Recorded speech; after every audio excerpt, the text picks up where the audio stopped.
Kidlat News Updates. Mga balita ngayon, 3 NPA patay sa ika-4 na engkwentro sa Abra, sunod-sunod na operasyon lalong nagpabagsak sa ICRC. 15 million pesos na halaga ng smuggled na sigarilyo na sabat sa Dumaguete, 3 arestado. 14 na sagip sa magkahiwalay na insidente sa dagat, Philippine Coast Guard naglunsad ng magkasunod na rescue operations. Ako po si Cesar Soriano para ihatid ang nangungunang mga balita sa buong kapuluan ngayon. 3 hinihinalang kasapi ng Ilocos Cordillera Regional Committee o ICRC ng CPP-NPA ang napatay sa ika-4 na engkwentro laban sa tropa ng pamahalaan sa Barangay Bonglo, Likuan, Baay, Abra noong August 4, kasunod ng sunod-sunod na operasyon ng militar sa lalawigan. Bukod sa 3 bangkay, nabawi rin ang pinagsanib na tropa ng 50th at 98th Infantry Battalions ang 2 M16 rifle at 1 M14 rifle. Nagsimula ang serya ng bakbakan noong July 19 sa Lacub, Abra nang nasawi si Corporal Drexler Gumayat sa unang engkwentro.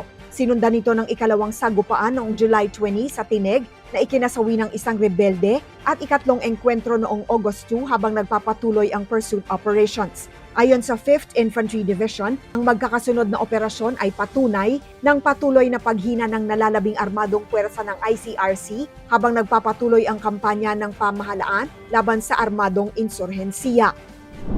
Aabot sa 15.07 million pesos na halaga ng umano'y ipinuslit na sigarilyo ang nasamsam ng mga otoridad sa malawakang anti-smuggling operation sa port area ng Dumaguete City noong August 5 na nagresulta rin sa pagkakaaresto ng 3 suspect. Nasabat ang 263 master cases ng iba't ibang brand ng sigarilyo na isinakay sa isang canter truck mula Pagadian City sakay ng Roro at umano'y ide-deliver sa Negros Oriental. Kumpiskado rin ang mahigit 200 na mga kahon ng tuyong tamban at ang ginamit na truck. Ang operasyon ay sa pinagsanib na puwersa ng Police Regional Office, Negros Island Region, Bureau of Customs, Philippine Coast Guard, Philippine Ports Authority at iba pang law enforcement agencies matapos makatanggap ng intelligence report. Mahaharap ang mga suspect sa kasong paglabag sa Customs Modernization and Tariff Act at Graphic Health Warnings Law. 14 na katao ang ligtas na nasagip ng Philippine Coast Guard o PCG sa magkahiwalay na insidente sa karagatan ng Palawan at Eastern Samar noong August 4 at 5.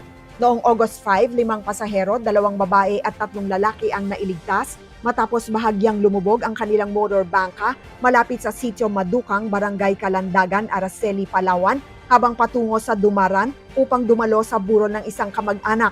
Mabilis na rumesponde ang PCG Kalandagan at rescue volunteers at agad na dinala ang mga biktima sa barangay hall at sinuri ng health personnel ng Araceli Municipal Health Office.